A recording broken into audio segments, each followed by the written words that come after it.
You know, we've looked at in 1 Corinthians 16 a time and how we're going to give our time. Show up. Be there. Your presence makes a difference. And then we talked last week about our talents. How even some of the talents, the general talents that are given can be turned into gifts to the Lord. But sometimes even the Lord, as we come to know Him, the Lord gives us these spiritual gifts that we already use for the church. We called that bringing your heart. We talked a lot about the heart behind the gift, the heart behind the talent. And then today, treasures. Giving generously. I want to read this section for you, but I wanted to share really quick just a quick story about what a generous person or a generous church looks like. We could have used several examples, but one of them was this. When we were serving in a church in California, this would have been early 2000s, over 20 years ago. We were serving at a church there. And you know what was really cool is that because of the regular giving of the people, all the needs that we had were met. There was a budget that was put together. It was a church of about 3,000 people. It was really incredible. Youth group, vibrant, growing. Awana, just inspiring all the volunteers that would come and serve Jesus faithfully on a Wednesday night. It was quite something. It was a very special church family that we were a part of. We felt very blessed to be a part of that. After all the giving was taken care of, after everything was accounted for, they had extra. And I'll never forget one Christmas, all the staff, I don't know, maybe there was 20 plus people on staff. All the staff were gifted and all paid for, expenses paid for, overnight, 2 nights, I can't remember actually right now, but it was a gift to Dana Point, California in a resort there. Have you ever seen Dana Point, California? It is unreal. It's beautiful. And we were given that. We actually had a place that kind of overlooked the cliffs and we could see water and it was just really incredible. Now listen. That is a gift above and beyond the regular giving that the church was giving. It was a generous thing that the church did for us. That's what we're talking about in the church family. Doesn't have to always be monetary. That's why we talked about time. That's why we talked about your talents, the gifts that you bring, the time that you spend. It's gonna be sacrificial. It's gonna be inconvenient at times. And guess what? When it comes to your generosity in terms of monetary gifts, sometimes that's gonna stretch you in a way. But God be the glory for the things that He has done, the things that He continues to do. Let me ask you this, church family. What would characterize the Heights Church in terms of its generosity? What things would you list off? Man, I can't believe the people who come early. For a year and a half, maybe even longer, people have been setting up this stage, coming early. Oh, the generosity in their time that they have spent doing that. It's incredible. How many hours outside are people setting up things? I know Stacy, she does a lot behind the scenes, setting up even ProPresenter, making these things look like something that we can enjoy. I mean, it's just incredible, the kind of time that people are investing. It's a question that I've wrestled with. What would characterize us as a generous church? How are we always to be generous? I love these two questions. I really want to ponder them and think through them. I think we'll discover our answer here in 1 Corinthians 16. Let's let God's word guide our church, shall we? All right, check it out.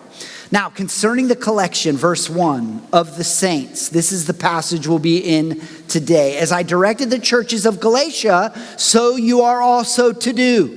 On the first day of every week, each of you should put something aside and store it up, as he may prosper, so that there will be no collecting when I come. There's no other need.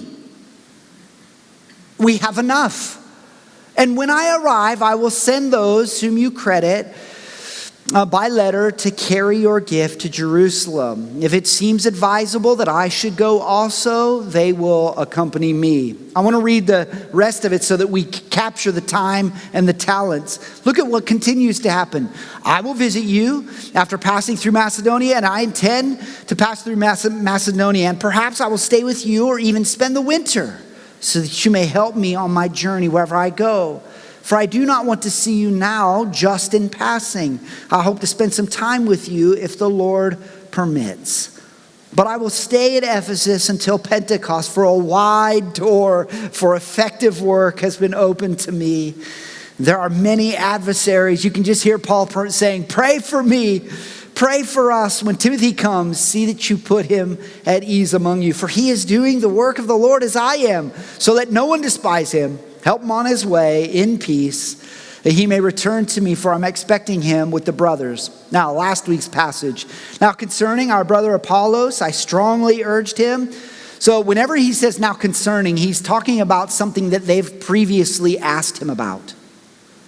So they were wanting Apollos to come, and he gives them the answer. I strongly urged him to visit with you and the other brothers, but it was not all his will to come now. Paul respects that. He will come when he has the opportunity. But in the meantime, be watchful, stand firm in the faith, act like men, be strong. Let all that you do be done in love. Now I urge you, brothers and sisters, you know that the household of Stephanas were the first converts in Achaia, and that they have devoted themselves to the service of the saints. You can see the talents coming out there. Be subject to such as these and to every fellow worker and laborer. I rejoice at the coming of Stephanas and Fortunatus and Achaicus, because they have made up for your absence. For they refreshed my spirit as well as yours. Give recognition to such people. Okay, now let's get into this verses 1 through 4, this first section. I've titled the message, Treasures Giving Generously. Treasures Giving Generously. Here's the first point. Treasures are commanded. It's just what churches and church families do. It's just what we do. I don't know why the Lord set it up that way, but that's the way He set it up. You can question it all you want, but I'm going to just show it to you right now. Now, concerning the collection for the saints, as I directed the churches of Galatia, so you are also to do. This is just what we do when we go to the churches. Paul's saying, I get all my brothers with me. We go traveling around to these churches, and there's a giving, a generous giving that happens. I love that. Throughout this letter, Paul answers questions, as I mentioned before, concerns about the Corinthian church, maybe things that they were struggling with. For example, in chapter 7:1, Paul addresses some of their concerns regarding marriage. If you flip the page to chapter 12, verse 1, their concerns were about spiritual gifts. And now Paul addresses their concerns about their monetary gifts. Paul says that they should give in the same way he directed the churches in Galatia to give. Now, Galatia is a region in Asia Minor. You can see by this map here. Paul was traveling all through this section of Asia Minor. Today, it's Turkey. But if you see where Israel is down in here, Paul's cruising all the way up. Sometimes he goes across the ocean, and he comes inside this area and he starts ministering to these churches in here. This is Galatia. It's not just Galatians, the church that's in Galatia. It's the whole church, all of them that are scattered.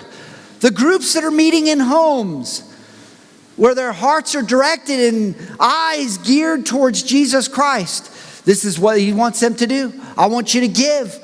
Hey, you Corinthian believers, just like they do in all the other churches that I go to, this is the same that I want for you. In other words, this was a standard and common practice among all the churches.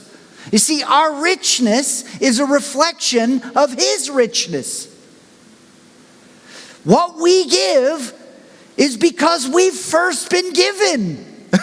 We don't love at all unless he loves us. We only love because he loved us. We only give because he's so generous with us. You know what you deserve. Me and you both. Hell for us. We deserve eternal separation from God. Why? Because the things that we do in our flesh are contrary to his holiness. And he says, yo, I am awesome. You are not awesome because of the way that you live.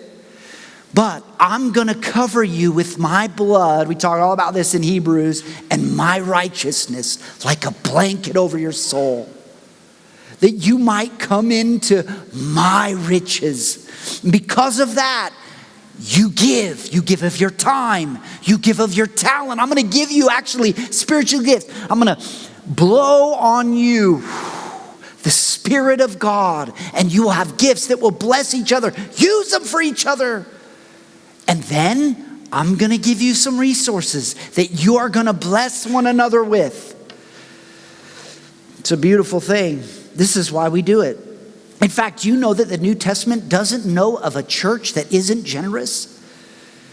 Churches must indeed strive to be generous in many areas. For example, you got to be generous in your kindness. You want to be generous in your love for each other. You need to be generous in the way that you respect one another. But you also need to be generous in your richness. This is really one of those things. I mean, preaching on monetary gifts, you gotta love it. It's such a hard thing because I don't know your situation. All I'm trying to do is you need to wrestle with what God's word says. Figure it out. Not under compulsivity, not under shame, not under guilt. This is between you and the Lord. What does his word say? I need to wrestle with that. That's really it. You see, the imperative lies in the words, you also are to do. It's what churches are supposed to do. They support the local needs of the church body. And that's going to go to a lot of different areas. Sure, it'll help us function as a church. Your giving, think of this, part of your giving is supporting my family. We are so privileged and blessed by that. What a gift. Thank you. Have you ever heard a pastor say thank you? I'm just telling you thank you from our family to you. We are so grateful for the way that you continue to give. Have you ever been a part of a church though? You discovered that they were misusing some of the monetary gifts that were given. We definitely have, and we get it.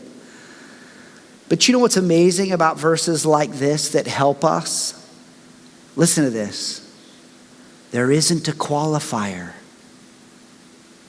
Now, that said, wisdom allows us to make discerning choices. But hear me when I say this. Listen, we aren't giving to decisions. We're giving to Jesus. If you get that, it will change everything for you. Let the Lord worry about taking care of the misuse of the funds. Let the Lord worry about taking care of those who destroy the things that are so graciously and generously given by the people. You don't have to worry about it. Now, having said that, you got to make wise choices. If you hear, if you see there are things going wrong, these are resources for Jesus Christ, not me. Not some way for me to get trips to this place and that place, and I've got a little black book somewhere. No. It's not that at all. This has to be settled in all of our hearts, and that's an important distinction. The choice isn't if we should give, rather how much we need to give as the Lord leads us. Your little might be worth so much in the Lord's eyes. Remember the widow's mite? Jesus commends her heart. It always goes back to the heart, doesn't it? Always goes back to the heart. What does my heart say? Are you kidding? I'm not giving that. What? You're never getting my money. Wow. What? We don't want your money. Offer your gift to the Lord. That's what we want. Your heart behind it, right? Okay, so I've got a couple things here for a mind shift in your giving. And mine too. Here it is. Honored is greater than forced. In other words, we get to give. We have the privilege because God has given us so much. We get to offer it to Him. What a mindset change. It's not like a have to kind of giving, even though we're commanded to give. As a pastor, I can't tell you how many times I've heard, oh, so all you want is my money. No. Where did you even get that? I never try. I mean, you've been here with me for about 1.5 years now. I don't know that I've ever said that. But maybe you can be able to pull up something where I have. But I don't recall ever saying, all we want is your money. Never. Never. This is between you and the Lord. I'm just trying to give you God's word so that you can wrestle with it, understand it. Nope, not at all. What a privilege it is to bring our gifts. I've also heard, so now I have to give? No, not at all. And so it's kind of like a mindset change, mind shift. It's like I'm honored, not forced. Not in any way. Here's the second one. It's sacrificial that's greater than the percentage. Old Testament teaches percentage. New Testament doesn't teach percentage at all. You know what New Testament teaches? Generosity. Just be generous. In fact, it uses the word cheerful in our English language. Be cheerful as you give. That is so contrary to us, isn't it? We don't want to be cheerful at all when we're giving. It's like, my kids ask me for money. What? More? You know what I mean? It's begrudging, right? Fine, here you go. That's not it at all. Sacrificial versus is greater than percentage. I've heard it said that giving 10% is what is required. Perhaps the Old Testament required a tithe. That means 10%. But the New Testament is all about sacrificial giving. If you want a fresh vision for this, read the first chapters of Acts and see how the church functioned. So sacrificial. Here's the third one, mind shift in giving. There. We'll edit that out. Unseen is greater than seen. Unseen is greater than seen. Each one must give as he has decided in his heart. You hear that? No one needs to know. Not that we're trying to be secret about it, but it's just to the Lord. It's just to the Lord. Unseen is greater than what is seen. 2 Corinthians 9:7 says that. You see, it's about what you've talked about with the Lord. It's about what the Lord, the Spirit of God, has laid on your heart. It's what He convicts you about. May your gift bless Him. Isn't that beautiful? May what you have, because He's given it to you anyway, bless Him because He sees your heart in what you want to do with it. May you worship Him as you give. Isn't that beautiful? All right, so those are 3 great mind shift differences. Now here's the second one, verse 2. Treasures are not only commanded, but they're regulated. Let me explain that. In other words, we consider the gift. Look at verse 2. On the first day of every week, each of you should put something aside and store it up as he may prosper, so that there will be no collecting when I come. Do you know that there are a lot of people who give every week? They feel like this is what God is requiring of them every week. Now, it's very clear that it says on the first day of every week, which is a Sunday morning. It's a first day or a Sunday, first day of every week. Each of you put something aside. But notice that you're putting it aside to give at maybe a later time.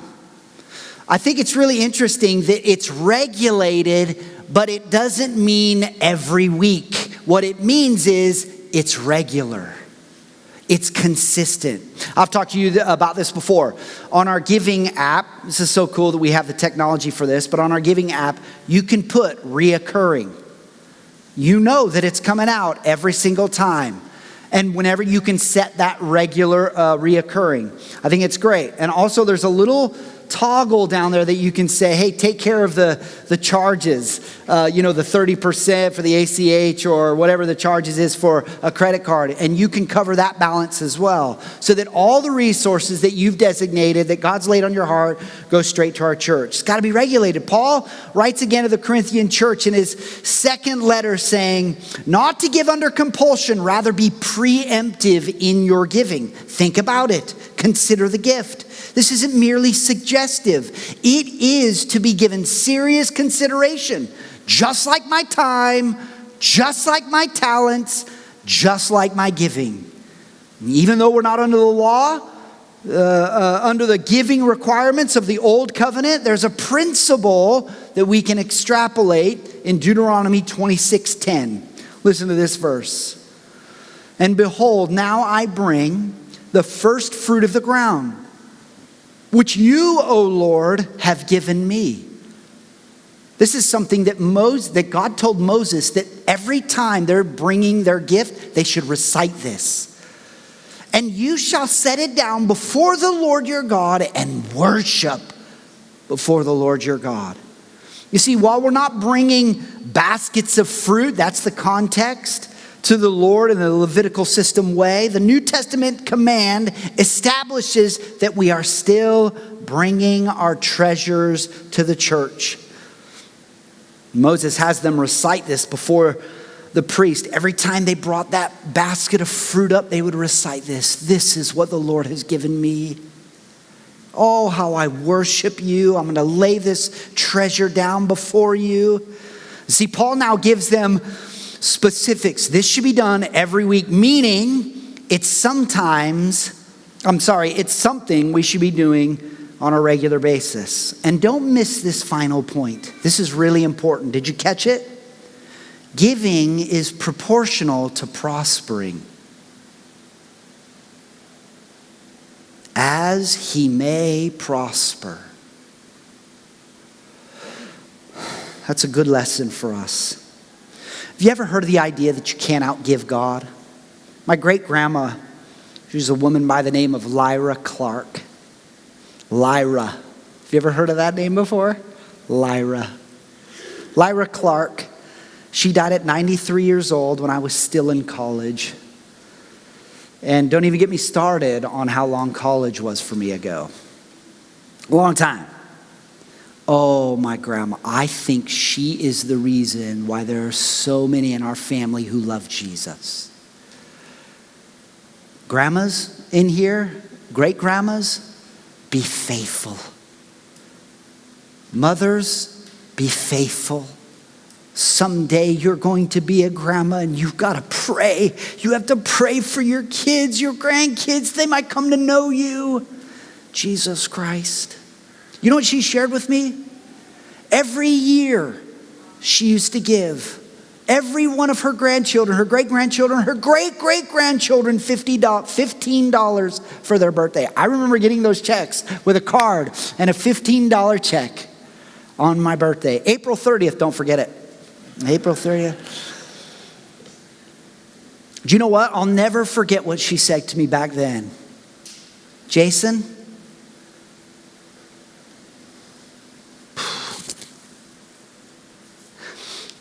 I don't know why this is so emotional for me.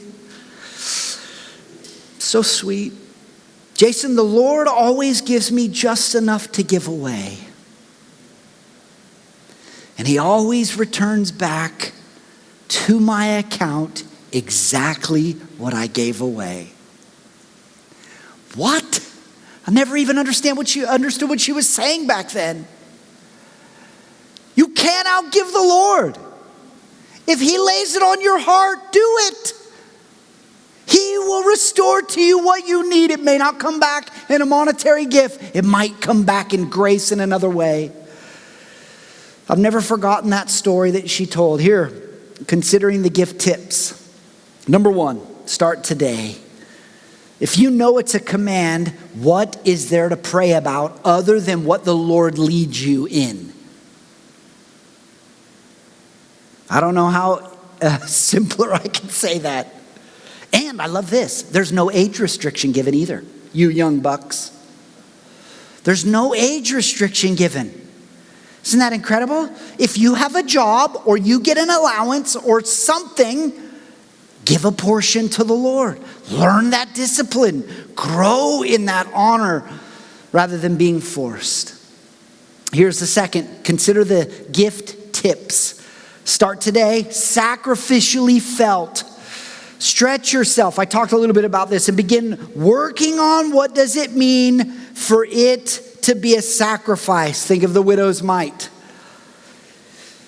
I should feel this a little bit. In fact, when I give this, that is something that I probably could have used somewhere else. And then, fluidity giving. I didn't know quite how to word these. So if they don't sound right, you're going to get the point. But here it is, fluidity giving. If giving is proportional to prospering, then as you receive more, give more. And likewise, if in this season you're receiving less, maybe you might need to give a little less. Some receive bonuses, or maybe some sort of added income of some kind, which is a blessing from the Lord to use as you sense God leading. Let me ask you this. When you receive funds, extra, what's your first thought? That's a great indicator of where your heart is. What's my first thought whenever I get, a little bit more or a little bit more? Do we ever talk about ways that we're going to use that? Is the Lord in that equation at all? And then finally, not only are they regulated, treasures are insured. Verses 3 and 4, and Paul says, "And when I arrive, I will send those whom you accredit by letter to carry your gift to Jerusalem. If it seems advisable that I should go also, they will accompany me as well. I will accompany them, as well."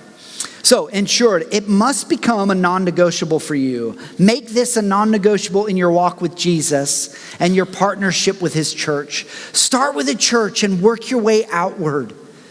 This shouldn't be backwards. Start with everything else and then see what's left over, and then I'll give that to the church. Start with, God, this is all yours. I'm going to give to you. And the church has to be a first place for me to consider.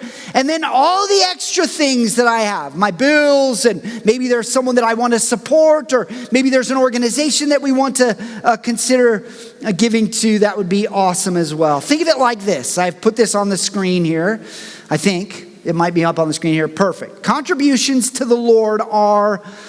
There it is. Are my non-negotiable first priority. And outside offerings are above and beyond to give where my heart delights. That's what I think Paul is talking about here. And Paul went out of his way to ensure the gifts would be given to the church in Jerusalem. And in the same way, resources that are considered as you have prospered are to be earmarked for the Lord. And while there's nowhere in the New Testament that prescribes the amount of the gift, it talks a lot about the kind of generous hearts we're to have. Again, 2 Corinthians 9:6 says this. You probably remember this verse. Whoever sows bountifully will reap bountifully. That's a New Testament verse, yo. That is a law of sowing and reaping that God has promised. Do you believe it? Here's verse 9. Verse 9 says this, God has distributed freely. Oh, he's given us so freely. Look at what it says. He has given to the poor. His righteousness endures forever. Psalm 37:21. The wicked borrows but does not pay back. Notice this, but the righteous is generous and gives. And then finally, Proverbs 19:6. Many seek the favor of a generous man, and everyone is a friend to a man who gives gifts. We never give to receive, but the law of the sower and the reaper is something that will return to us. I was at a previous church that I was serving in. More recently, I had the privilege of helping a couple with some marriage counseling. We'd met a few times, and the final time that we were meeting together, we closed our time in prayer, and the man reaches in his pocket. He pulls out a check for $2,500, and he hands it to me, and I said, "What is this for?" He said they were so blessed by our church and just wanted to give a gift above and beyond. This was not a part of their regular giving. This was just a gift to say thank you for all that you do. And so, of course, I turned it over to the financial peeps and just got my hands off of it. What a blessing that is.